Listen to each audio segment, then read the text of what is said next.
This week on the Men at the Movies podcast, we belly up to the tender bar. One of the most important challenges we face is choosing what voice we listen to. Will we listen to the voice of the imposter, the false father, or our true father who bestows our identity? When we don't receive validation and approval, we end up seeking it from all the wrong places. And our most important resource is the relational capital we build with those around us. So come on in, we'll back up your next drink, and let's discover God's truth in this movie.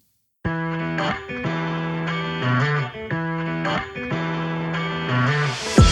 movies and stories we love are gateways to see ourselves and God in new ways.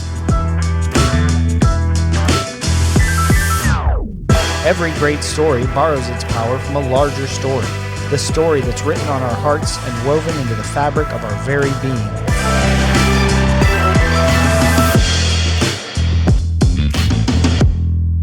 Hello and welcome to the Men at the Movies podcast. My name's Paul McDonald, and joining me from chilly Atlanta, anti-Hotlanta, unhotlanta, is Britt Mooney. Hey man, how are you doing today?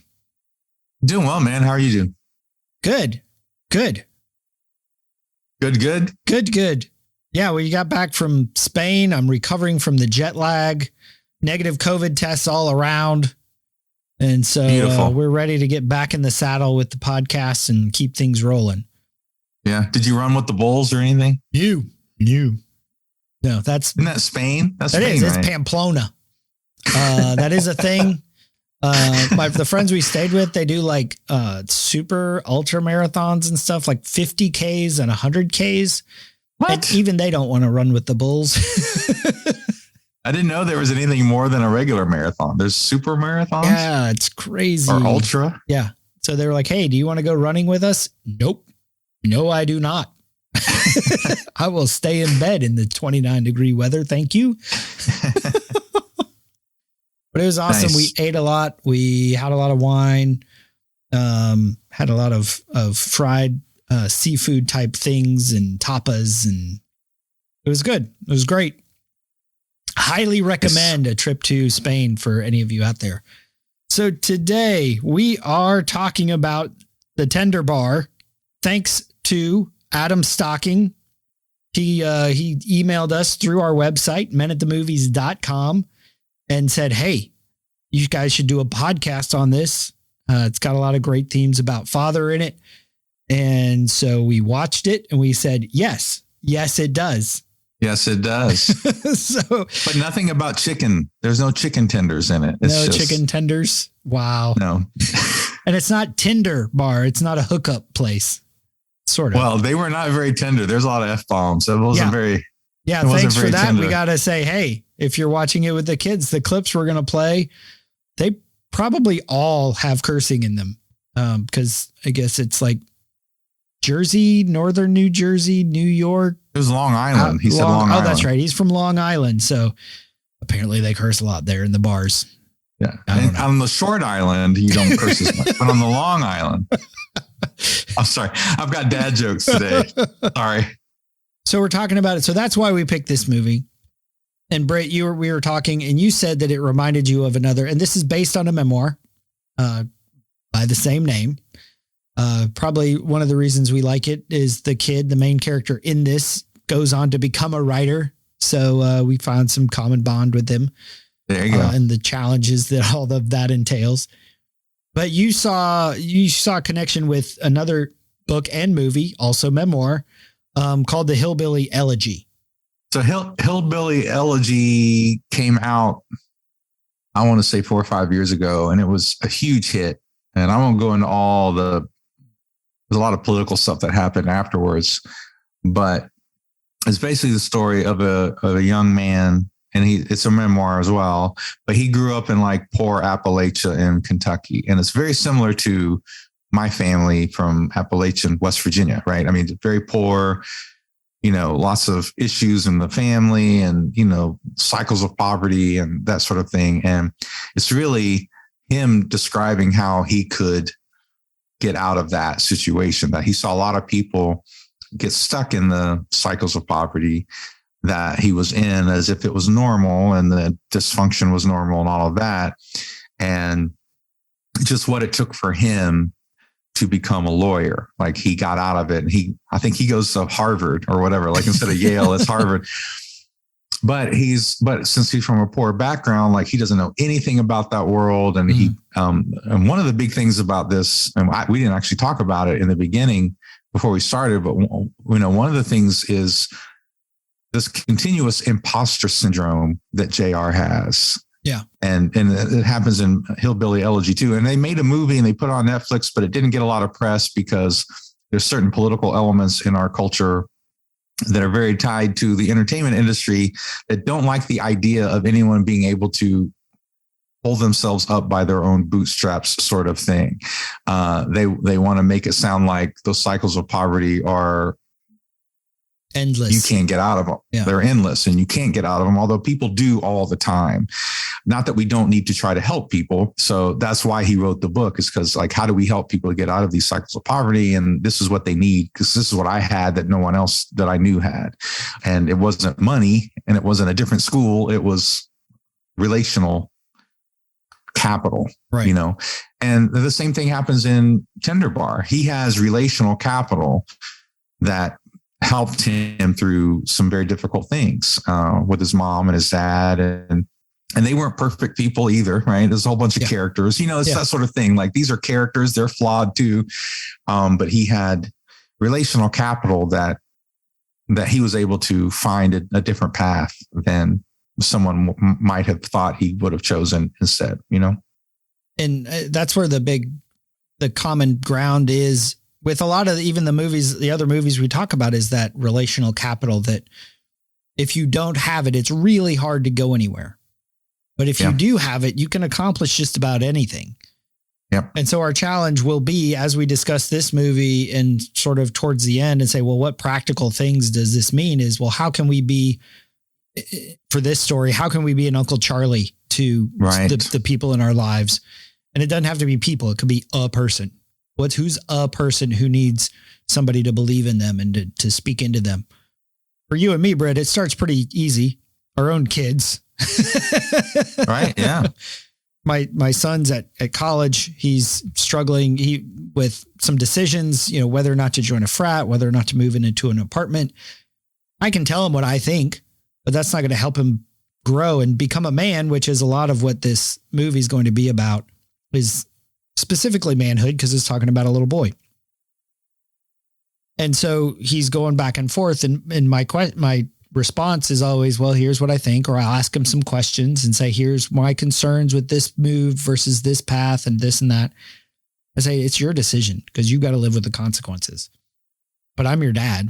You're always going to be my son. I'm always going to back you up. Whatever happens, whatever choice you make, there's going to be challenges. There's no easy route, as in JR will find this out through the movie. There's no easy out. There's no easy path. There's no quick and easy answers. But having somebody there to say, hey, yeah, you screwed up. All right, let's get this back on track. Let's keep going. That's important. Yeah. And so the movie starts. JR's mom is leaving her dad, or his dad. His dad left him. He's a DJ. He's the voice. And that's actually his character's name in the movie, is The Voice. He's a DJ. He's got his baritone pipes, right? That's very silky sounding voice that he keeps getting on the radio. And he didn't want to be tied down. He didn't want to take care of his wife and kids. So he left him. And so they moved back in with her dad, the grandfather, who it's always home. Family always comes back. They leave and come back, leave and come back. And so one of his mother's brothers, his uncle, JR's Uncle Charlie, is played by Ben Affleck. And I think he does a great job. He does a great job. Yeah. And so, and at this point, JR is probably like in the 5 to 8 age range, somewhere in that. I can't remember. And so, and I don't think they say, it's just, he's a younger kid. And he sits down and they're going to play cards. And he says, you know, as when you move into a place, it's helpful to set some ground rules. So Uncle Charlie tells JR, here's my 2 rules. Okay, 2 rules. I'm never going to let you win, ever. If you beat me, you know you beat me. Fair and square. But I never let you win. And I'm going to always tell you the truth. I saw you in the yard playing sports. You're not very good. And probably not going to get a whole lot better. So it might be wise for you, in order to avoid tears and disappointment and, above all, delusion, to find some other activities that you like. You know, like, what do you like to do the most? I like to read. I also like to read. I'm good at sports, too. So, this thing about the radio, you're going to look for your father in the radio. You think your father is in the radio. He's not in the radio. He's just an asshole who happens to be on the radio. Don't look for your father to save you. And don't play sports. That's all I have to say. And there's a lot of value in having somebody like that. Somebody will say, I'm never going to let you win. If you win, you've earned it. And I'm never going to lie to you. I'm going to be honest. And I'll start out by saying, don't play sports. But then he goes and talks about the father. Don't look for your father. Like he says, your father, and he'll continue to say, your father's just an asshole who left. He never liked him from the time that he met him. And he owes me $30. And yet there's still this craving in Charlie, or I'm sorry, there's this craving in JR. He longs for that father figure to know who his dad is. And this little psychologist scene later in the movie of, well, if you don't know who your dad is, you don't know who you are. And so they talk about how he has this crisis of identity because he doesn't know who his father is. And so the whole story is an indirect search for this father role, this search for the false father. Because just because a guy was basically a sperm donor doesn't make him a father. Right. And yet that's still the guy that he sort of is always looming, is always the voice in his head. And that's one of the things they talk about, the voice. He's always looking for the voice of his father. What he hopes he'll say, I don't really know. Well, that's the tension that we see in us and in others. You know, when you have a bad father, you know he's a bad father because JR gets to that point, right? He's like, I don't want his name. I want to change my name. And his mom tells him, you can have any name you want. Yeah. He never changes his name in the movie. Like, I thought, well, that's an invitation to change your name. Like, I'm Bob or somebody, you know, but he's like, I don't want his name because his dad promised that he would take him to a game and then didn't show up. Yeah. And everyone kind of expected it. This is who he is. This is what he's done. He said to be ready at 6:30. I was ready at 4:30 so as not to fuck up. You always remember fucking up, so you don't want to. The thing is, that day, I felt like I had. That's the thing to remember about a kid. The kid always thinks he fucked up. But I thought that was an interesting scene because in that scene, he talks about his dad was supposed to show up at 6:30. He showed up at 4:30 because he didn't want to fuck things up. Because when you're a kid, you feel like when bad things happen, basically, like it's your fault. Right. You're the one who fucked up. If it hadn't been for what you did, it would have been different. As you said, his dad didn't show up, but he's sitting there feeling like he screwed up somehow, that if he had done it different. And I just was like, how many times do I do that? Right. As a child, right? We talk about being sons of God, children of God. How many times do I look at it like, oh man, this didn't happen. God didn't show up. It must be because I screwed up somewhere along the line. Or he doesn't love me. Right. Or he's abandoned me. But, you know, a lot of times what's really happening is we're chasing something that we already have. And that's what we see in JR. You know, we keep coming back to what are the lies that the main characters believe in these stories, and what truth do they need to get to? And for JR, he keeps chasing something that he already has. He already has someone who believes in him. He's already got people who believe in him. And his mom says something at one point, because she's like, you're going to go to Yale, or you're going to go to Harvard or Yale or whatever. And, it seems so impossible for him in that situation, because they're not rich, and he says, well, what if I can't? And that's what I'm saying about, there's this imposter syndrome that happens throughout the whole movie. And it really is it's part of the orphan spirit. It's part of that orphan mentality that we have, is that we keep looking for validation. So fathers should say two things. This is what we are looking for as men and women and boys and girls from our fathers. We're looking for, I love you and I'm proud of you. We're looking for that validation, that someone loves us and that they think well of us, that they actually believe in us, that we have value in that sense. So he's looking for that. And what we do is, when we have those fathers who don't give us that validation, we start seeking it from the wrong sources. We start seeking that validation from the wrong sources. And that leads to some heartbreak. It leads to damaging ourselves and others. It leads to, and so that's really the struggle for him, is he keeps feeling like, I'm not good enough. And so he just never feels good enough. He never feels like he's doing a good enough job. I think we all, if we're not careful, if we don't get our validation from the right source, we will end up doing that. And the world cannot provide it. It's just a voice on the radio. Like, there's no relationship with a voice on a radio. And then that's what Charlie's trying to say. Like, you don't have relationship with that. The real guy is a jerk. The real guy is not someone you want to know. But at the same time, Charlie lets him figure it out. Right. And that's what I love about the movie. Like, Charlie doesn't go and say, well, you can't see your dad. Because part of me was like, why do you let him get in the car with the dude? Like, you know how bad he is. Like, and yet Charlie is like, well, you got to figure this out for yourself. You have to stand up for yourself. It's part of having responsibility as a man, And so anyway, so there's that imposter syndrome and there's that seeking validation, but a lot of it comes back to that orphan spirit and him believing he had to look for something that he actually already had. And we're going to talk more about the imposter syndrome here in a few minutes once he gets to Yale, because I want to go back. So Uncle Charlie's sort of taken JR under his wing.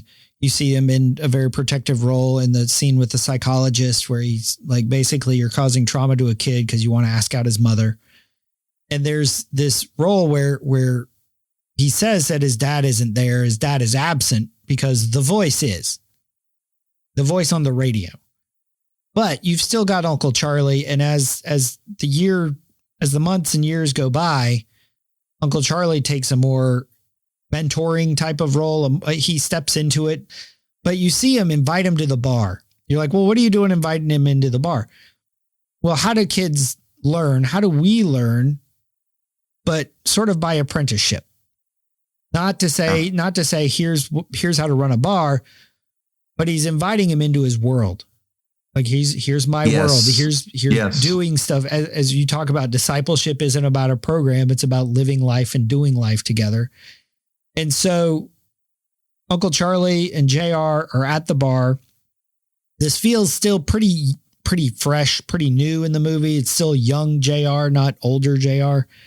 So Uncle Charlie's telling him, he's taking him under his wing and he's saying, hey, here are the male sciences. Here's what you need to know to become a man.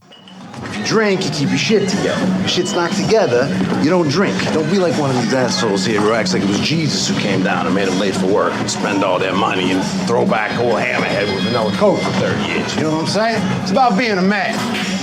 Get your drink, get your butts, don't carry your money like a drunk. Oh, and see this little compartment in your wallet, right? That's where you keep your stashies. That's like $100, $5, whatever, depending on the economy. Important thing is you never, ever drink that money, right? What else? Hold doors, good to your mother, Teach you how to change a tire, jump a car, you know, that's it. Change a tire, jump a car, take care of your mother, don't drink your stashes. Oh, one more thing, very important. Never, under any circumstances, hit a woman. Even if she stabs you with scissors. Got it. That's it. Male sciences. Bang. Can people read those books? Can they read? What are you, soft? No, I mean, can I read them? What's the name of this place? The Dickens? That's right. Charles Dickens. You know who that is? The owner? Yes, you can read them. You can read as many as you like. Take them in the poker room, read them all. Fill yourself up. And you know what might happen? If you read enough books, maybe, if you're lucky, you could become a writer.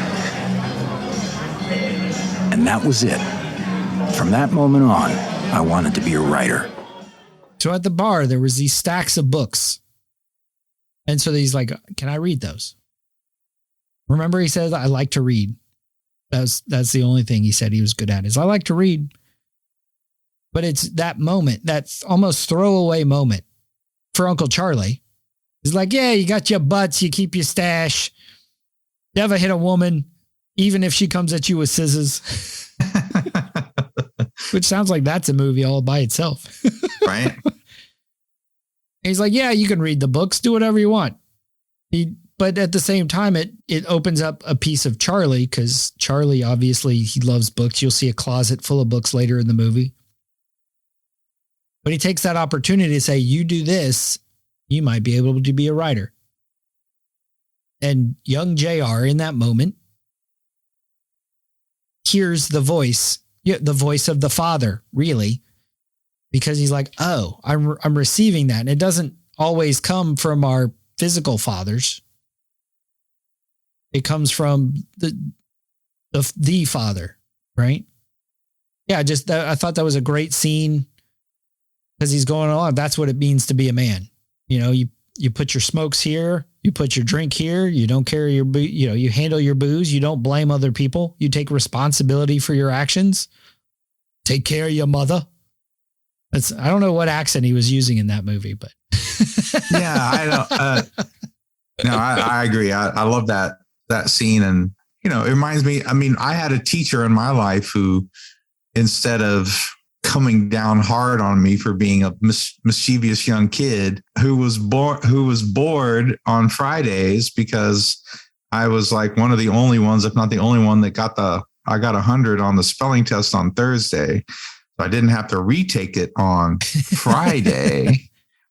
But here I was, you know, in the second grade and full of energy and bored out of my mind and getting in trouble. And she said, hey, Britt, why don't you write me a story?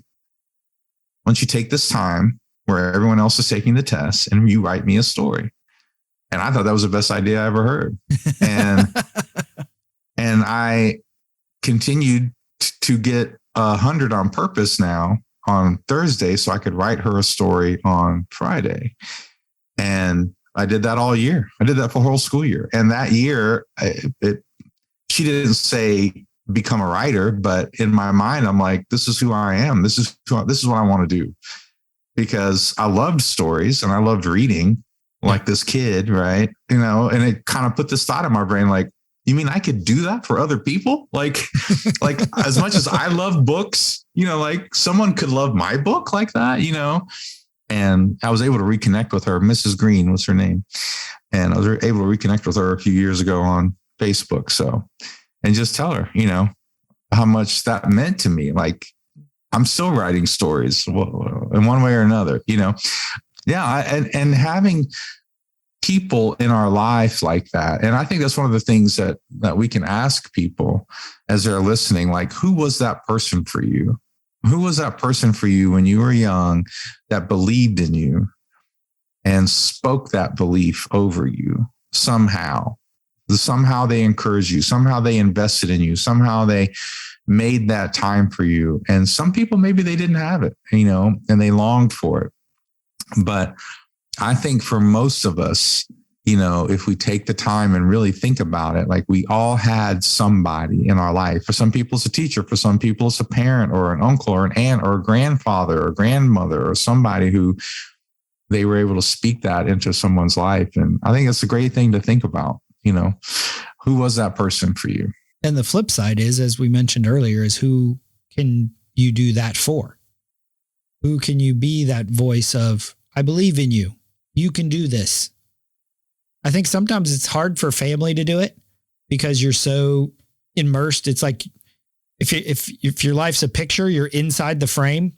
But for somebody who's outside the frame, it's much easier to say, wow, you're really good at this. That comes really easy to you. And to encourage you that way.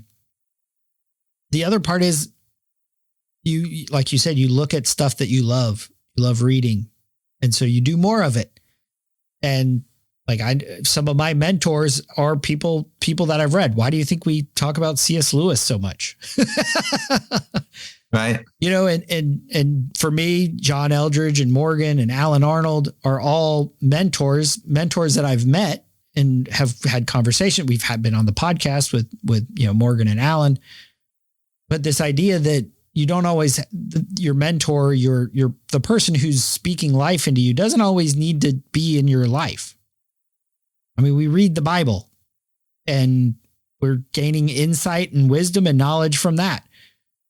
So it's about being open and receptive to all the voices, and then also being able to filter out the false voices. Because as we see in the movie, JR keeps pursuing the false voices as much as he doesn't want to admit that he's his father's son. He still knows where he is all the time. He's always knows what he's doing. His friends ask, oh, when he gets into Yale, did you tell your dad? Yeah, he's off somewhere. There's this scene where Uncle Charlie, JR is writing something for the school. He does a poster. And this really good scene of Uncle Charlie's looking at it. He's like, some people got it. Some people don't. If they don't got it, they're never going to get it. There's just an it to it that makes good writing. And there's a super long pause because you think he's going to say, you ain't got it. This sucks. He's like, I think you got it. And they get all excited. He's like, look, I'm not saying you're good, but you could be. Yeah. That follow up to that conversation of he sees, oh, wow, this seed, right? When we talk about the parable of the sower and the seeds, a lot of seeds get thrown out, but only very few of them take root and grow. And he sees that this seed of, you could be a writer. Oh, this one he's taken with it. Well, I'm going to encourage him. And then he takes him up and shows him this giant closet of books and says, you read those. Don't talk to me about them till you're done. Like there's hundreds of books. That truth works for JR because this was the same person that said, I'll never lie to you. Right. And to prove that I'll never lie to you, you're not good at sports and you're never going to be good at sports. Don't do sports. Just whatever you do, just don't do that. I'm good at sports and I can read. But he's like, I'm not going to let you win. And I'll always tell you the truth. And he proves that by actually he's not putting him down. He's just being honest. He's saying, hey, you're not good at that. What are you good at? Yeah. Right. Like, well, I like to read. Okay. Well, then let's double down on that. Like, let's invest in what you're good at. And I think that, I think that's something that a lot of times we don't realize. That's why relationship is so important in these aspects. That's why I call it relational capital, is because what we need are the people who can see us and know us well enough to sift through. This is what they're good at. And this is what we have to do with our kids. Yeah. This is what we have to do with our kids, but just like I do it with my children, I have to do it with the people in my church as a pastor and as a leader. I have to say, what are you good at? What do you like? What do you love? Like, let's have a conversation, because my goal isn't to make you like me. My goal is to make you like Christ. But that can look like a lot of different things, and that can happen in a lot of different industries and a lot of different roles. So what's yours? And I love walking through that with people and discovering that with people and asking those questions, because sometimes they don't know. They've never thought what they're good at. They never thought about what they love. They've never been able to connect.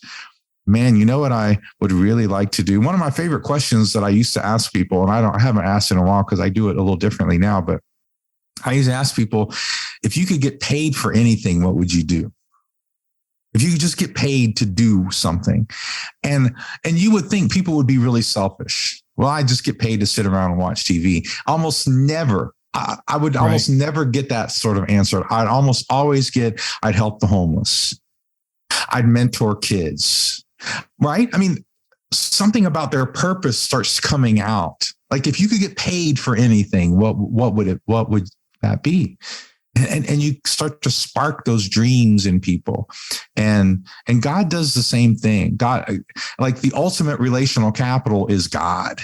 Like, the ultimate one that speaks into our life good things in abundance and believing in us. That's God. And then, but we also do need, like you're saying, we need those people in our lives. And sometimes it's one or two. Sometimes you're very fortunate to have a lot of people and have a community that can do that for you. That's what the church should be, by the way. And I'm so glad I have a community around my kids, that they don't just hear it from me. Right. Because you're right. You know, it's kind of like, we had like all the 4 Phoenix churches all gathered together. We do a couple times a year. And it's great. And in the middle, like, you know, there's stuff going on. And in the middle, you know, we have more of an open meeting. There's a lot more discussion. And, you know, Becca stands up and basically gives a word from the Lord, right? You know, this is what I hear God saying. And she gives it out there. And then we're driving home. And she's like, man, I know God's wanted me to say it, but I feel so bad. Like, I interrupted something. And I said, I thought it was awesome. She goes, well, I know you like it. Like, it's like, you're married to me. But you know what happened this morning at the pastors' meeting? Because our churches get together and all the pastors talk together. And 2 of the pastors mentioned what she said. Out of a 2-hour meeting, they mentioned what she said. I thought that was so great what she said. It was such a great visual picture of what we were talking about. And it was so important. And I just texted her. I was like, there's 2 pastors, just so you know, it's not just me, you know? Like, you're right. Like, yes, we as parents should do that, but it's so great to have a community. And like I do around my kids, I have a community around my kids who are like, oh, Hosanna's a great singer, and Elisha's great with kids, and Mike is so smart and so good with computer stuff. Like, they're saying it over my kids. And so it breathes life into people when you can. But it's different. It's not about making people like me. It's about discovering that gift that they have. And it just brings life in people. They smile, they get excited, you know, and it's great. Yeah. I had a very similar experience with a couple of my friends last week. I texted and we were texting, hey, I had this idea about what does success mean? What does winning mean? And how we frequently use the wrong measurements. Cause I was feeling stressed out about it. And one of my friends was like, yeah, I used the wrong measurement and I probably always will. I'm like, wait, what is this? And so my challenging personality, like, wait, what are you talking about? Why not? Why just change? You know, why you're choosing what you measure. And it was like very short. And then the floodgates open and I texted like a 7-screen long text message. And some of it was sharing, like, it wasn't all like critiquing. It was like, here's how I struggle. You know, this happened. I felt like crap. I didn't want to do anything. I felt like a failure. And then sort of realized, well, my measurement isn't how many email addresses we have on the website. It's not how many things am I involved with at church. It's, am I available for my family? And it's like, when I realize what success is and what winning is, like, it's really helpful, because then I don't feel like a failure because the scorecard changed. But I sent that out and immediately was like, they're not going to want to be friends with me anymore. Like they're going to be like, can we block Paul from this text group? Can we? and I immediately called my brother who's in the group. I was like, oh, I did this. I feel so bad. He's like, relax. You're fine. We need you. You add the spice. But the thing was, the next day, one of the other guys said, hey, thanks, Paulie. Thanks for sending this out. It really made me think about some of the things that have been going on in my life. And I was like, I didn't even say that for you. I was saying that for the other guy, but you read it. So there's this line, this quote from Howard Thurman that was one of those life altering lines when I heard it. Don't ask what the world needs. Ask what makes your heart come alive. Because what the world needs is men and women whose hearts are alive. Yep. The problem with that, not that there's not a problem with that. You should absolutely do that. Ask yourself what makes your heart come alive and do more of those things. But there's another side to the coin that we don't talk about a lot. And that's the fact is when you do that, there is opposition because we have an enemy, because we are opposed, because greater freedom, greater responsibility, greater understanding of who we are in Christ, greater, revelation of peace and love and joy and wisdom, all are opposed by the one who hates our hearts and our souls. And I think a lot of that is, and we're going to shift now to the imposter syndrome idea, because I have this clip. So JR does get into Yale. He gets a full ride scholarship. So he's going there for free. He's like, your expenses are covered. And he's in there with his roommates and he's struggling because they're going over Homer. And he's like, I'm never going to be a writer because I'm reading all these guys who write really well and they're awesome and I suck. And by the way, I have felt that. I've read stuff and I'm like, this is awesome. I will never be this good. Because what you want to compare yourself to is Homer and the Iliad and the Odyssey. Like what you want to compare yourself to are the greatest. This is the greatest literature ever in humanity. Right. I mean, like, yeah, it's a great scene. Yeah. Because everything I see is unattainable. That's because you're probably being a pussy. Well, if you're made to read the greatest things ever written that you couldn't do and make you feel like shit, then how are you supposed to become a writer? Socrates says you learn more from a bad book than a good one. Aristotle, I think. If you go to Yale, but you don't have any balls, how are you supposed to be a student at Yale? I'm just here on a lucky break. It's just a lucky break. I mean, I can do wordy-gurdy all day long, but I cannot figure out what the fuck they're saying in Henry V. We're all here on a lucky break, douchebag. I'm Lucky Sperm Club, and no one's ever noticed that I'm an idiot. It's also luck. Everybody's lucky. Everybody alive is lucky, and we're descended from the lucky. Our ancestors were all either fast, smart, or had really fucking good immune systems. Luck, asshole. That's why we're all here. I never thought about it like that. You see, you're believing in society's bullshit interpretation of you and everything else, and that is why you can't write. Not because Homer makes you think you suck. Well, here's part of the imposter syndrome is that we put ideas of success in front of ourselves. And he does this in the movie, right? Success equals this. Success equals I got into Yale, right? And he does get into Yale. Right. Success equals I get a job at the New York Times. He does get a job at the New York Times. Success equals becoming, like, he keeps pushing the goalposts on himself until he finally gets the self-fulfilling prophecy of, you're not really ready to be a reporter full-time for the New York Times, even though he's had articles published at the New York Times and he's being told they were awesome. You're just not ready yet for the full-time job of the New York Times, which in the 80s meant something. Now it doesn't because we got the internet. But in the 80s, that it meant something, right? Yeah. Newspapers were huge. People actually read them below the age of 80. Actually read them, and so he keeps moving the goalposts on himself. And there's another conversation. I think it's with the girl. Like he doesn't even think he should even try to go for the New York Times. Oh, it's with the girl. Yeah. Like it was too much for him. And she goes, was Yale too much for you?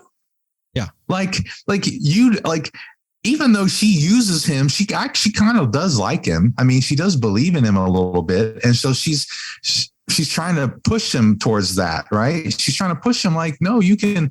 But again, he's doing it all for the wrong reasons. He's doing it to prove her wrong. He's doing it to prove other people wrong. He's doing it to make his mom happy. Make his mom happy. He's not comfortable because he still hasn't come to the realization that he's had a father the whole time. And that was a beautiful thing where Sydney, his girlfriend, the unattainable girlfriend, they'd sleep together and then she'd leave and disappear. And then they get back to they broke up like 9 times.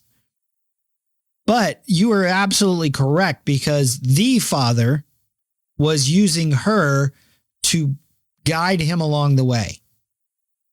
He's like, what am I going to do? Work for the Times? It's like, they'll never hire me. She's like, you went to freaking Yale. Right. He went to Yale, but then that wasn't enough. And then he worked for the Times, and that really wasn't enough to get what he was seeking. And the question is, what is he really seeking? So you got promoted? Well, no, I'm promoted when I become a full-fledged reporter and when my byline appears every day. And you still won't have the background Sydney's looking for, and you'll be mainly blossoming as a barfly. Genetics is tough. What are you gonna do? Incidentally, where is the old man? That's somewhere south.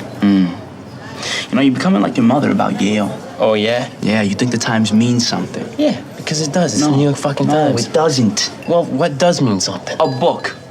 With a book, you'll go years before you realize that doesn't mean anything either. And I'm telling you, JR, I promise you, whether you write at the Times, whether you write this book, Sydney will still never call you out of the blue to get you back. Okay, and do you know why? Why? Why won't Sydney ever call me? Genius who knows everything. Because she's dumped you like 9 times.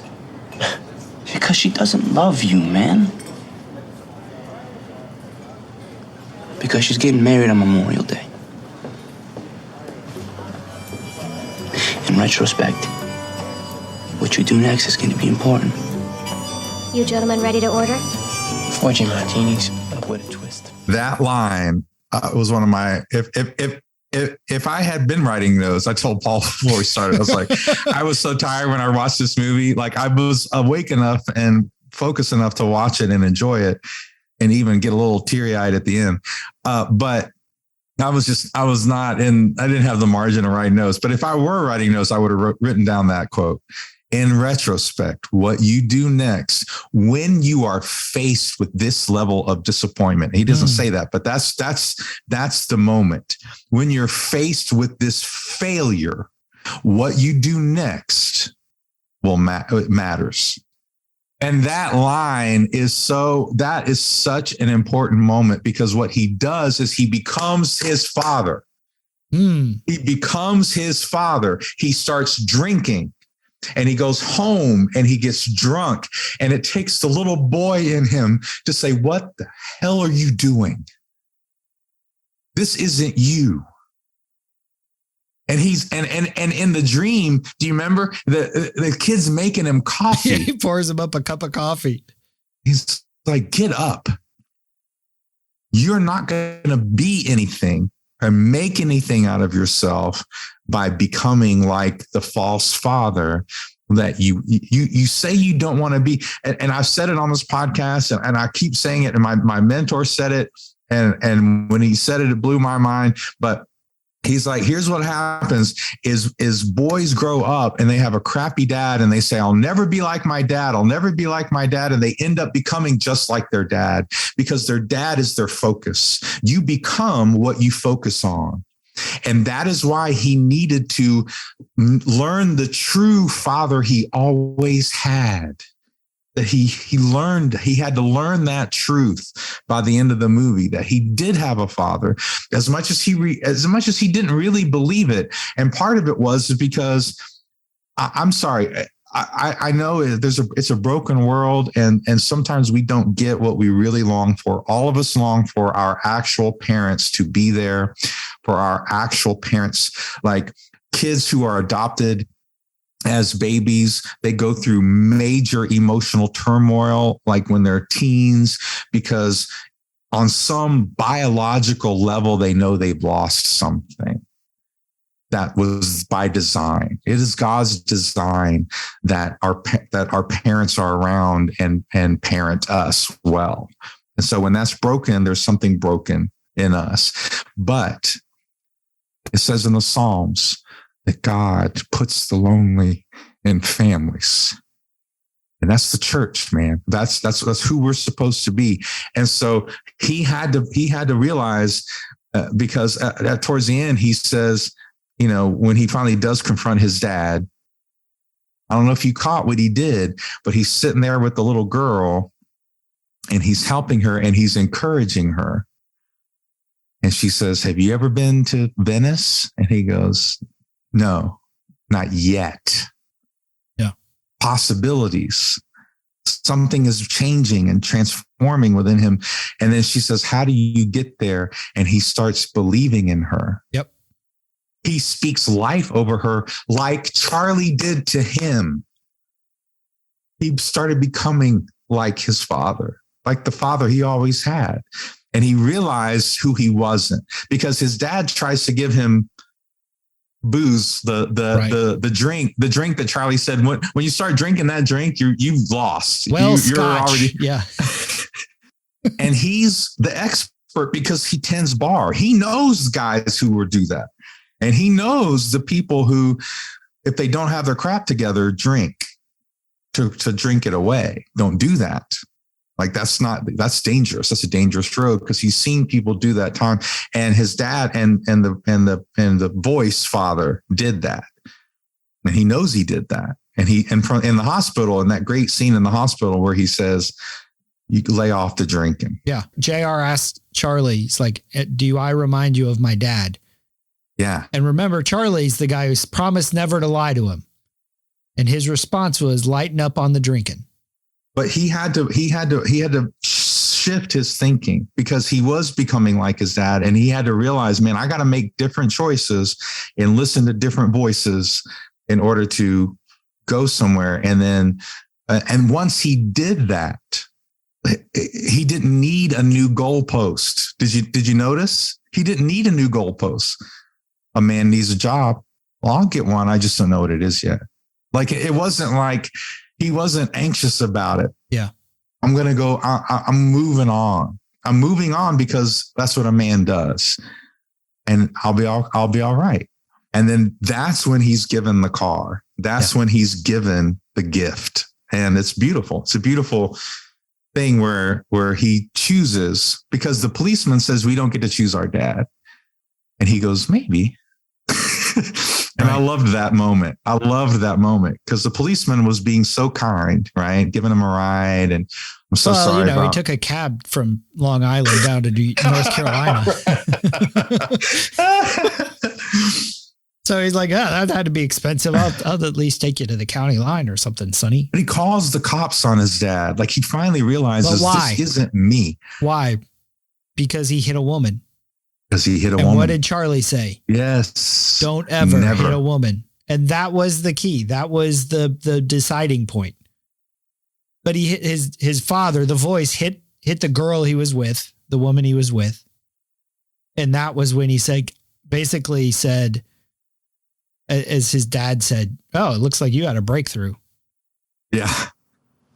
God damn, you look like you had some kind of a breakthrough. Like everything is falling into place. Shut the fuck up. What did you say to me? I said shut the fuck up!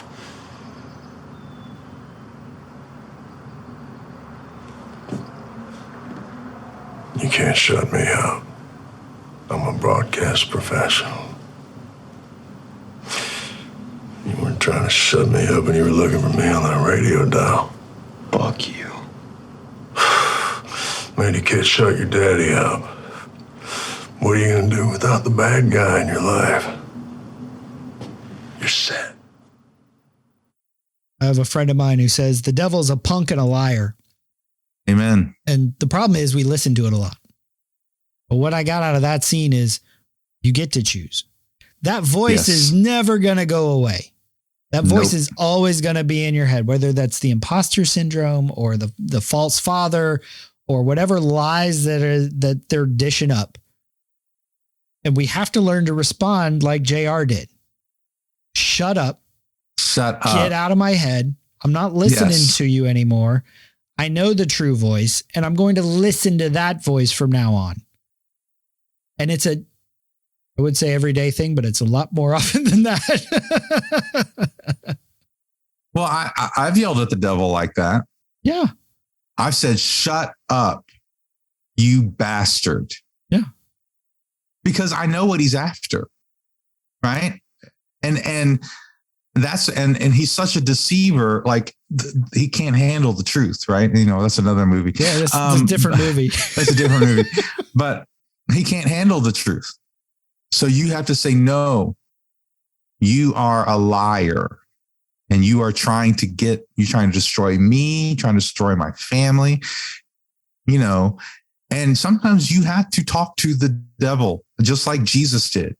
Come out of him, you know, like we are legion. And he's like, you're going to shut up. Like, I mean, Jesus did that. You're going to shut up. And that's the spirit we have within us when we are born again, when we are disciples of Christ and we are born again and we submit our wills unto the Father and the kingdom. What happens is I don't know about irony, but this is what happens when I humble myself and submit my will to the sovereign God, I get the sovereign God's authority. Yeah. Like it doesn't seem, that seems a little counterintuitive, well, that's what right? Peter said, submit to God. Then when you resist the devil, he will flee. That's right. That's right. That's what he does. And I love that he calls the police because I would have wanted, he did too, right? In the movie, like you could kind of see like he wants to go kick the guy's butt, but he's like, no, I'm going to call the police. Like he actually does something constructive because kicking the guy's butt wouldn't have done anything, but calling in authority actually saved the woman and her daughter too, because he was thinking about them. Where's your phone? Yeah. Right. And what he does next is he realizes, man, this is who I'm choosing to be like this father. And even though in the movie, you know, Charlie is a flawed individual, right? I mean, he smokes and he's really smart, but he didn't really, you know, make much of himself besides whatever. And he's, you know, kind of a conspiracy theorist or whatever. I mean, like but even though these are flawed people, they love him and they believe in him and they encourage him. They tell him truth, whether it's Wesley or Charlie or whoever it is, or his grandfather. They speak truth. There's also a community of men in the bar. Yeah. That he learns to be a part of. And that's important too. Yes, one person can make a big difference, but we need a community of men. We need a community. Well, and typically that one person invites you into the community that they have. And that's what you see is every time they celebrate. Hey, he got into Yale. Hey, he got a job at the Times. Hey, this happened. They celebrate at the bar and like, hey, I'm backing him up. Well, and as a little kid, he backs up one of the guys and he's like, you're going to back him up with your grandfather's money. All right. Then. I like this kid. I like this kid. That's a ballsy move. And when he's given the car, that same community of men are like, oh, he's a man now.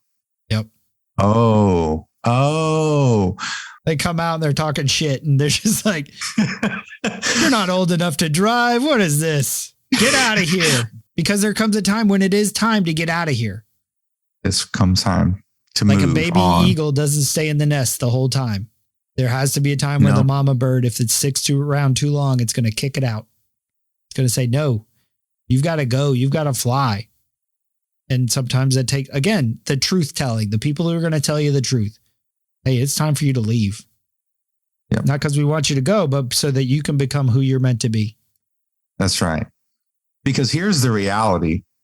I don't want to say it's selfish, but this is life. If we don't do that, then we never get the blessing of that person coming back as an equal and loving us back. Do you realize what kind of blessing that is for a parent? For a kid to come back and be an adult and say, hey, Dad, let me do this for you, or mom or whoever it is. And he becomes that person. He's becoming that person. He's becoming a man that he's taking now, instead of not mooching off of his grandfather, but moving on. But right, that was part of the cycle. Everybody comes back here to this house. Now he's like, I'm moving out, not because I don't love you, but because I have to become my own person. And that's what, as parents, I think there's a fear sometimes in parents. It's like, will they come back? Yeah. Oh yeah. And the thing is, if you've done your job and you've loved them, then they will. And it might not be as much as you want, but they will. Yeah. This weekend, my wife had a girls' night out. And so my daughter came over with her son. And normally they come over so that she hangs out with my wife and I watch the baby and play and all that. But Lainey, my daughter, came and she brought a peanut butter pie because she loves cooking and that's one of the favorite things. So she brought that to share with us. And she hung out with me so that I wouldn't be lonely while my wife was out playing Cards Against Humanity with her high school friends. It's exactly right. She comes back and she has something to offer. It might be just her company. It might be some delicious peanut butter pie, but it's freely given. And that makes it a much more valuable offering than something that you've sort of, even when you ask for it or try to control. Or my son, who's dealing with all these questions with his frat and his his apartment and what to do. And he's going to come back, like you said, a peer, an equal, somebody that we sit down with and we share, just like JR would come back to the bar and share his stories and he would have something to offer. And so as we wrap this bad boy up, that's our challenge, right? For the big thing is, where can we find people that need us to speak belief and offer support? And then where do we need to tell the devil to shut up? Because we're believing lies. We're believing lies and we live lies. We live lives of lies based on those lies that take us nowhere, that leave us empty, that basically have us living in our grandfather's house. And we need to tell the devil to shut up so that we can move on to what God is really calling us to. Yeah. Yeah, I would say that's awesome. Tell the devil to shut up. What lies are we listening to that we need to just tell the devil to shut up? And but I would add to think about that person that believed in you. Who was that person for you when you were in high school or college, or who was that person? And have you told them what that meant to you? Have you? Because they may not even know what they did. They may not even know what they did. They were just loving people, or they were just a good person and they were doing what was cool, right? You know what I mean? Like, or they were a good teacher or whatever. Because I'm telling you, when you do that, it's something very spiritual happens and something breaks. Something evil breaks when you encourage somebody. And maybe you've done that, or maybe they've passed on and you can't do that. And then I don't want people to put so much pressure on themselves when they think, well, who can I mentor? Like, just who do you have in your life? Yeah. And just start praying to God and say, God, someone in my church, you may not have to look very far. It doesn't have to be like, well, this kid's an orphan, I got to adopt them and bring, like it could just be a very simple, like, and like I'm saying, man, my church is so amazing, not just with my kids, but with all the kids and each other, to be intentional about speaking that sort of life over each other. And so I just don't want people to feel like this pressure, like I got to be an Uncle Charlie and it's going to take all my time. Like it's probably closer than you think. You just got to pray about it and think about it a little bit and be intentional, and those doors will open up. And it's just doing things with people that you're already doing. Hey, I'm going to go camping. Anybody want to go with me? I'm going hiking. I love it. And that's what Charlie did with JR. He took him to work. He took him to the beach. He hung out with him with his friends. And you experience the whole gamut, the whole spectrum of people. But wouldn't you rather your kids or other people do that when you're there and can support them and guide them through those experiences rather than keeping them sheltered until they're 18, 21, and then they go experience the world on their own without the feeling and comfort of security and home? Right. So we could go on and on about this because obviously that's part of the core, but this was a great movie. So this has been Paul McDonald and Britt Mooney talking about The Tender Bar, currently available on Amazon Prime. Check it out.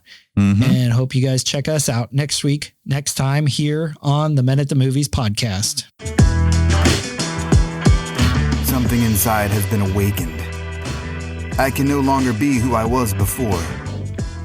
But if I am no longer who I was, who am I to be?